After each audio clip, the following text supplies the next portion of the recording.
We may hold it when the virus is Mr. President, on voting rights, do you think the Republicans would don't support voting?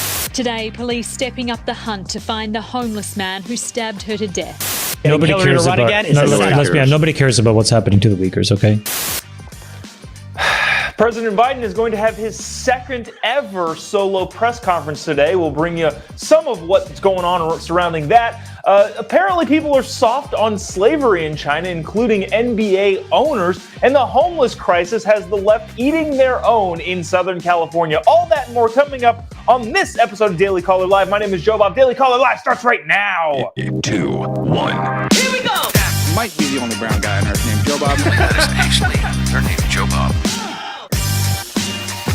Live from a dingy bunker completely cut off from the outside world, except for you fine folks. My name is Jobob. This is Daily Caller Live. Thanks so much for tuning in today. It is January 19th, the year of our Lord 2022. And we've got some interesting stories for you today. Joe Biden's going to finally give another press conference. This is number 2 solo from him in his entire presidency, which is substantially behind everybody else.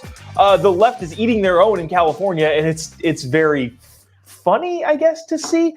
But I want to get to this story first. This is a Daily Caller exclusive that I think people should be aware of because it's kind of interesting. So you've heard what's happening on the border. Everybody knows what's happening on the border. The border is being completely overrun by, well, everybody that wants to come into the United States. That's pretty much it. You've also probably heard the stories about where we're sending these people that are coming across the border illegally. What's happening is they're willing to give themselves up and be taken into custody because guess what? Nothing happens to them. They get a small piece of paper and then they kind of just get let loose or put on a plane somewhere. And so the question that a lot of us were having, especially at the Daily Caller, was how are they getting on airplanes? How are they going through TSA without a valid ID? Remember, you need a valid ID to get on a domestic flight in the United States. You don't need one to vote.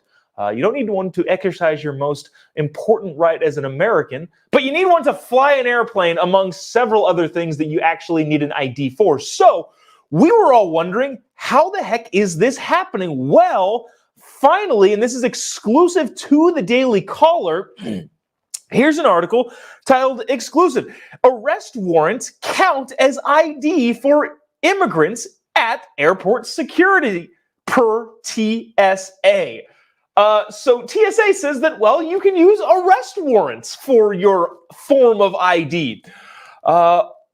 Okay, let me read some of this. The Transportation Security Administration disclosed to a congressional office that illegal migrants flying without proper identification can use an arrest warrant as an alternate form of identification when presenting to airport security, according to a letter that Daily Caller News Foundation exclusively obtained. This is real. Daily Caller's reporting it. We'll probably link the article somewhere, but this is what it is. Responding to Republican Texas Representative Lance Gooden's December 15th inquiry about illegal immigrants flying across the country, TSA Administrator Dave Pesky explained that certain Departments of Homeland Security documents may be considered acceptable forms of alternate identification for non-citizens, including a warrant for arrest of alien and warrant for removal/deportation. So if you have a warrant for arrest or a warrant for removal or deportation, that'll get you through TSA. Interesting. Hello, law enforcement officer. Here is my arrest warrant. May I please board this plane now? Yes, you can, says the TSA. Holy cow, if you thought things couldn't get more ridiculous, I guess they can. TSA response confirms the Biden administration is knowingly putting our national security at risk, Gooden told the Daily Caller News Foundation. Unknown and unvetted immigrants shouldn't be even allowed in this country, much less flying without proper identification. I'm going to get on a plane in, about an hour now, and guaranteed I'm going to have to show my ID a couple times in order to get through TSA security. But if I was an illegal immigrant and I had my arrest warrant, apparently that also works too. I wonder if that works if you just have a regular arrest warrant. which would be tough to do in the state of California, the state in which I live, I would probably have to go stab someone to get an arrest warrant, because petty theft, petty crime, theft, none of that's actually going to get me an arrest warrant. So I'd probably have to go assault somebody, which, again, in case you don't know, this is entirely a joke. I'm not actually going to do this. But for the people that are going to take this out of context, I'd probably have to go assault somebody to get an arrest warrant here in California. But if I did, would I be then able to use that arrest warrant to get on a plane to Phoenix, Arizona in about an hour? Maybe. The answer is maybe. But again, that is a Daily Caller exclusive. You can check out that article at dailycaller.com. Exclusive arrest warrants are now proper ID for TSA to get you through security. I want to get to this. The homeless crisis, this is what we're talking about, the left eating its own. The homeless crisis in California has gone bananas. It already was bad, and it's just getting worse, and not really anything any better, but you have now these super woke city council people getting attacked for being super woke by the even more woke. Absolutely ridiculous story coming out of California that I want to get to, so you got to stick around for that. But first, I got to tell you about protecting your savings. Do you have savings? Do you have any money anywhere doing anything? Well, guess what? If you do, you lost 7% of it last year because inflation is at a 40-year high. The U.S. government is continuing to pump money into the system, effectively sabotaging the U.S. dollar. Well, what do you do about it? Well, you invest in gold. Precious metals, gold specifically, has been the best value holder of literally anything since the dawn of time, or at least the dawn of monetary exchange. So the best way you can invest in gold, because you might be thinking, I don't know how to do that, is text our friends at Birch Gold. Text JOBOB to 989898, and they will send you a no-risk, no obligation, no nothing packet, basically to what you need to know to learn how to invest in gold. Because you might be thinking, I would love to. I would love to take my IRA or my 401k and put it into a gold-backed IRA, but I don't know how to do that. Well, good news. You can text JOBOB to 989898, and our friends at Birch Gold will tell you exactly how you can do that. And they don't expect anything from you. They're just going to give you information that tells you what you need to know to protect your savings. If you don't do this, the United States government already stole 7% from your savings by way of inflation last year. Who knows what they're going to steal this year? So text JOBOB to 989898. Get your free pamphlet on how to invest in gold. Back to this. This is California's homeless hellhole. I want to get to this story really quick before we talk about this. This is a tragic instance in Southern California, Los Angeles specifically. And this is something that I actually worry about. I am not the type of person that wants to bring you bad news stories just for the sake of bringing you bad news stories, unless it has some other bigger relevance. And I think this does. Listen to this story. This is from an Australian news outlet, interestingly enough, covering the crime-riddled Los Angeles and Los Angeles County. Check out the story. We'll talk about the other side, and then also how the left is eating its own in the homeless situation specifically. The aftermath of a random daylight murder in the heart of West Hollywood. Brianna Kupfer was working alone in a high-end furniture store when she sent a text to a friend letting her know that there was someone inside the location that was giving her a bad vibe. Minutes later, a customer would find her lifeless and covered in blood. She embodied so much that we all should be proud of in a young woman. Brianna travelled the world and studied in Sydney before returning to Los Angeles. We need to find this killer. Today, police stepping up the hunt to find the homeless man who stabbed her to death. This individual responsible for this vicious, senseless, and brutal crime. It walks amongst us. So again, this is a terrible situation. 24-year-old grad student at UCLA was shopping in a high-end furniture store, and some deranged, probably drugged out homeless person walks in and stabs her to death. Again, not here to bring you that story for the sake of bringing you that story, But that's what you get when you have super, super woke DAs like George Gascon in LA, Chesa Boudin in San Francisco, several of the others across the country. These district attorneys, state attorneys, whatever it is that you call them in your neck of the woods, are not prosecuting crime, and this is the result of it. In addition to that, it's so fascinating what is happening to the super left ideology and super left policies that are coming out of these super blue states.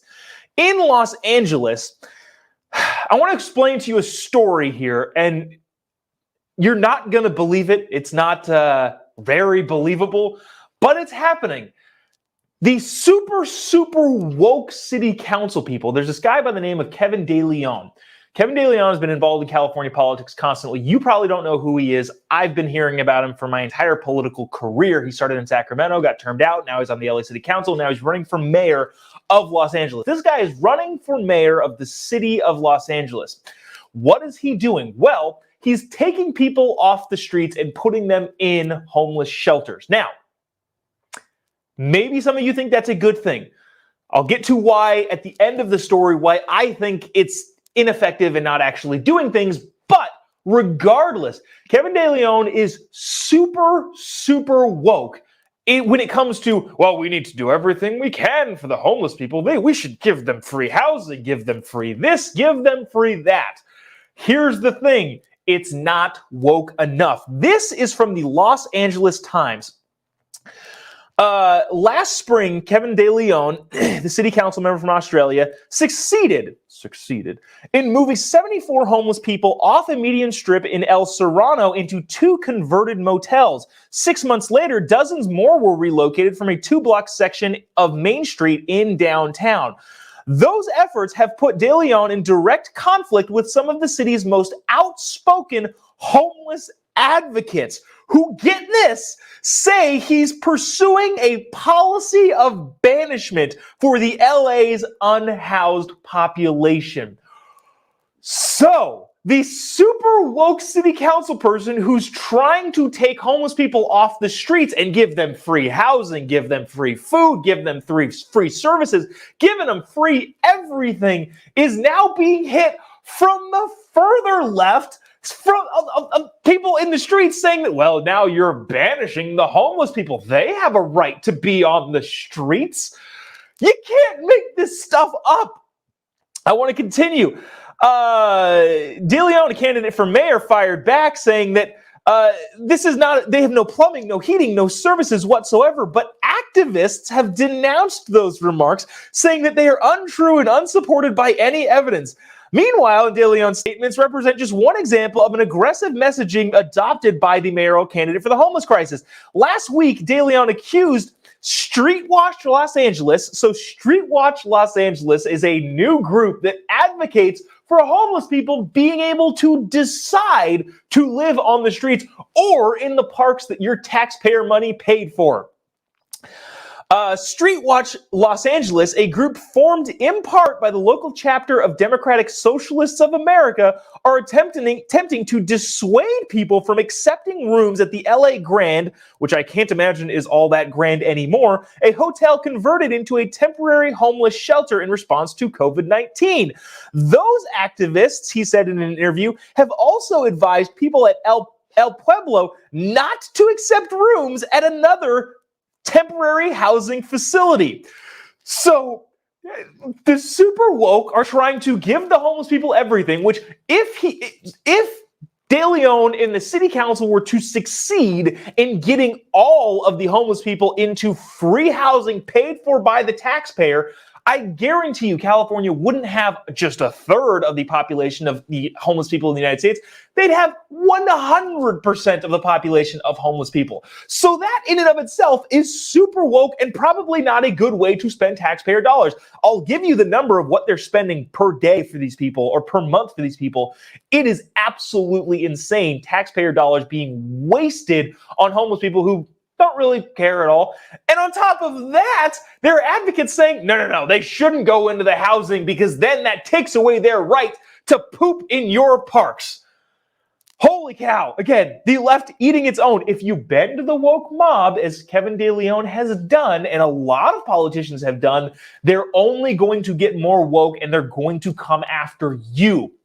This is happening in San Francisco. The district attorney, Chesa Bodine, up there is at odds with Mayor London Breed, who she's super woke, but he's more woker than her.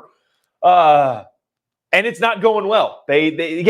The woke will continue to eat its own every inch you give. You give a mouse a cookie. If you give a woke an inch, they'll try and take a mile because that's what they're good, taking things and not contributing to society.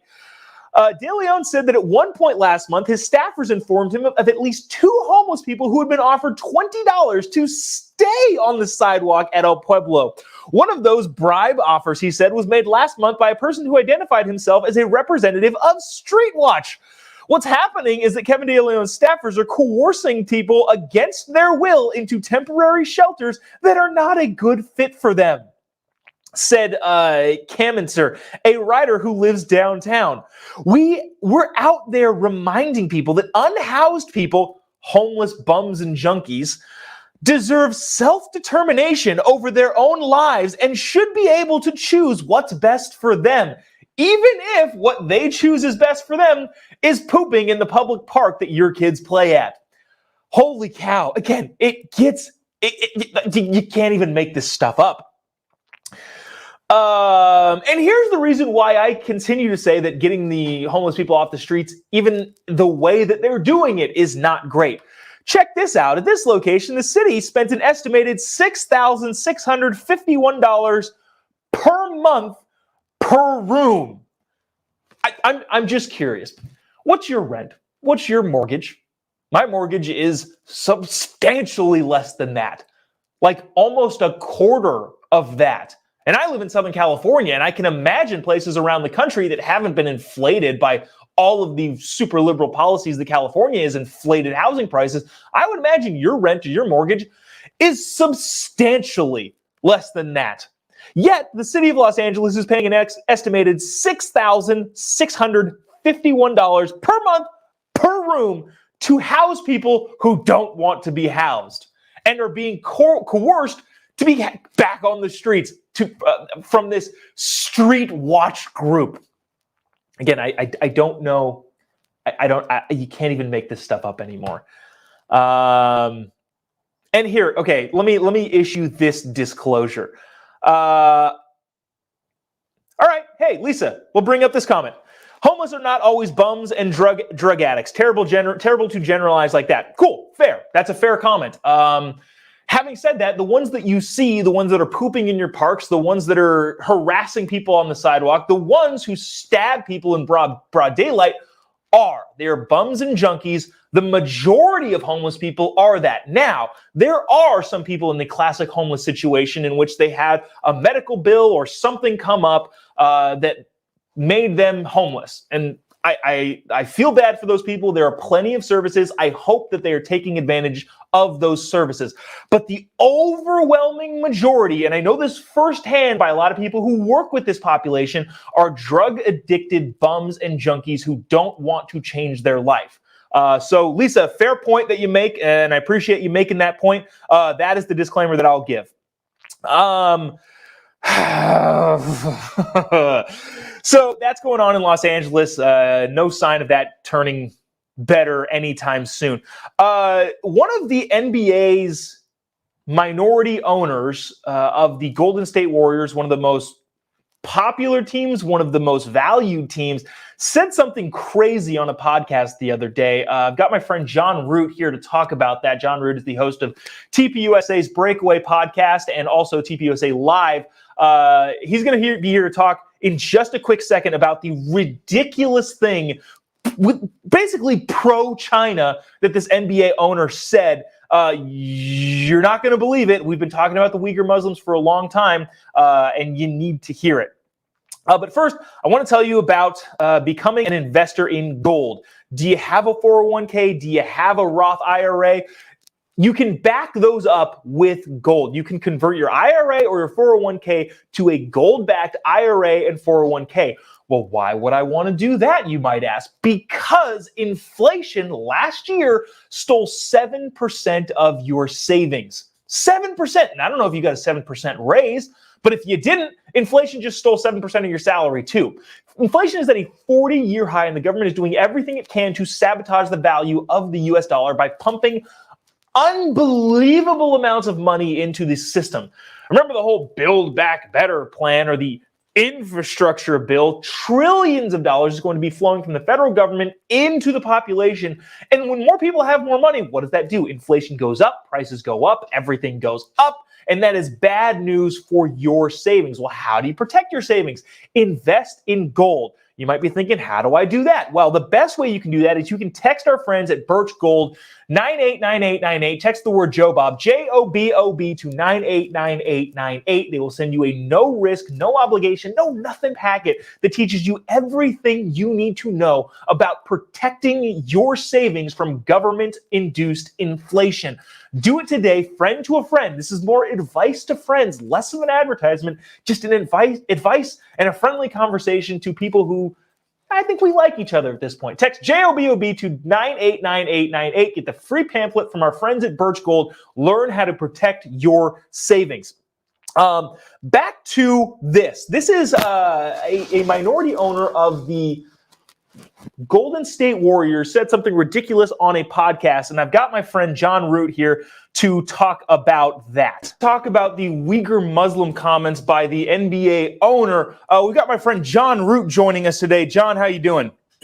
Jobob, I'm doing all right, and I'm ready to go off. I'm ready to get unleashed.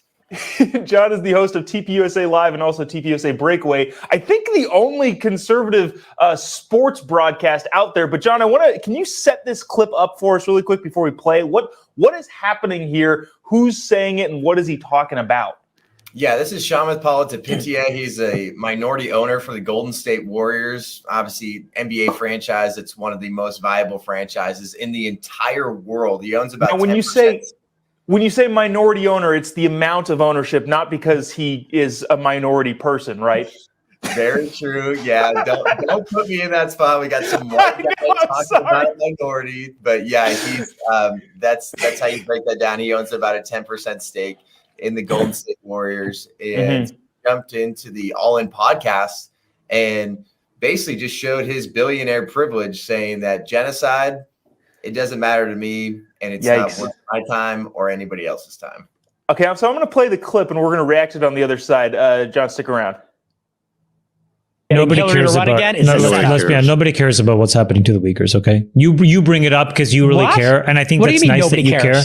The rest of us don't care. I'm just telling you a very hard. Wait, you're saying you personally don't care? I'm telling you a very hard, ugly truth. Okay, of all the things that I care about, yes, it is below my line. Okay, of all the things that I care about, it is below my line. Disappointing. So obviously they're talking about the Uyghur Muslims, the slaves that probably there's over 1 million of them in the Xinjiang province in China. There's a lot of heat being brought to China, especially with the upcoming Olympics. So what was he talking about? I feel like there's some context to provide, but what was he talking about, dude? Well, even later in the podcast, he's even questioning that the genocide's happening. Like, It just goes to show how much in bed the NBA is with the CCP. Holy cow. The only people I know, we just had a big video. I did a collaboration with Turning Point reacting to this yesterday. And there's so many people that's like, oh, well, he's right. Nobody really does care in the U.S., but that is not how he phrased it. He did not say, hey, we're so focused on what we're doing in the homeland that we don't care. He's like, no, I don't care because it's not worth my time. This guy, go to his Twitter account. His pinned tweet just shows his virtue signaling, saying, hey, I'm donating to make sure that climate change is fixed. I'm here to donate to BLM. This guy's a billionaire out of Silicon Valley, and he's trying to lecture you about human rights. And this is just another billionaire that's trying to tell you how to think, what to think, or not to think about something at all. So that was if I were going to give any grace, that where it would have been. It was like, hey, unfortunately, the American people and the climate don't actually care. Again, we're still sending our Olympic athletes there. But I think you nailed it on the head. Yeah, he said, yeah, I don't care. It is below my line, which is pretty dang awful. So just to ask you real quick, too, in about 2 weeks here, we're sending our Olympic athletes to China. Is there anything that we can do? I know we're doing a diplomatic strike of the Olympics, but is there anything we can do, or is it just we're just going to continue to go down this trend of trusting China? Well, now they're talking about the homie out there in China. Yeah. And that's another, safety concern. But in general, like, we shouldn't have been going in the first place. A diplomatic boycott is good in a sense. I'm glad that Press Secretary Jen Psaki was saying the word genocide. I think that's important. But decades from now, people aren't going to remember, what delegate from the United States was out at the Beijing Olympics in 2022. No, they're going to remember our athletes being there. And obviously our athletes go out there and kick some booty.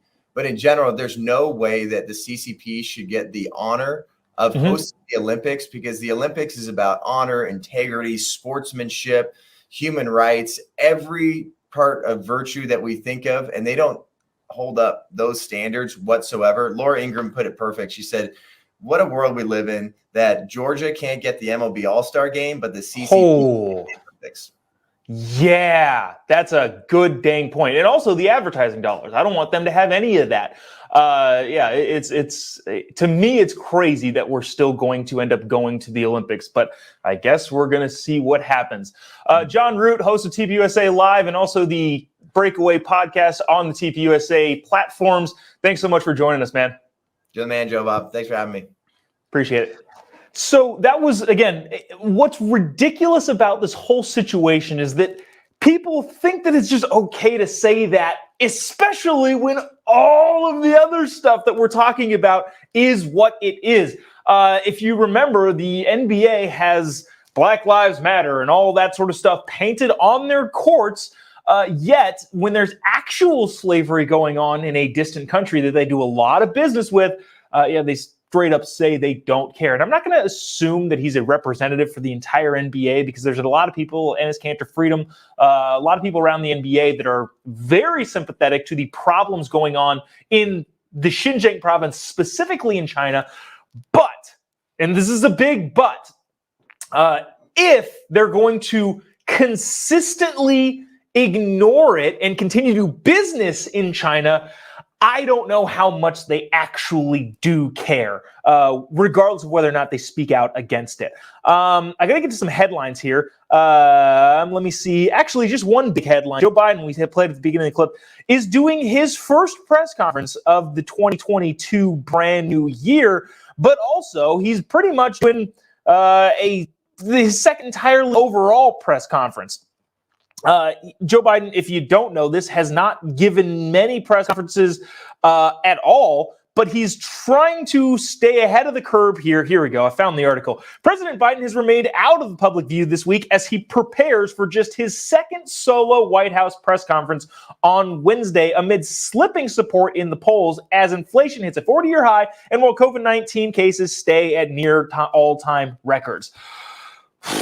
So there's that. Joe Biden has only done 2 of these, or this is going to be his second solo standalone press conference at the White House.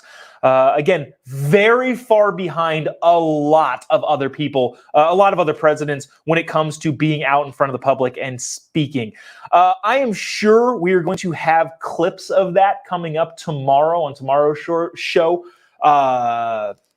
If history proves anything, or if history were to be an indicator of what's going to happen today at that press conference, I would imagine we're going to have some fun clips to play on tomorrow's show. So check us out tomorrow, same time. No, not same time. The normal time, same place, here to talk about all the news of the day. And we'll probably have some clips of the president making some gaffes at the podium in the White House. We'll be right back here tomorrow. If you haven't already, give me a follow on all your social media platforms. Just type in JOBOB to every social media platform. You'll be able to find me. I pretty much get back to all the messages. So if there's anything happening in your neck of the woods that people should be talking about, shoot me a message. Let me know. I'd love to talk about it. That's going to do it for us today. We'll see you tomorrow. God bless America.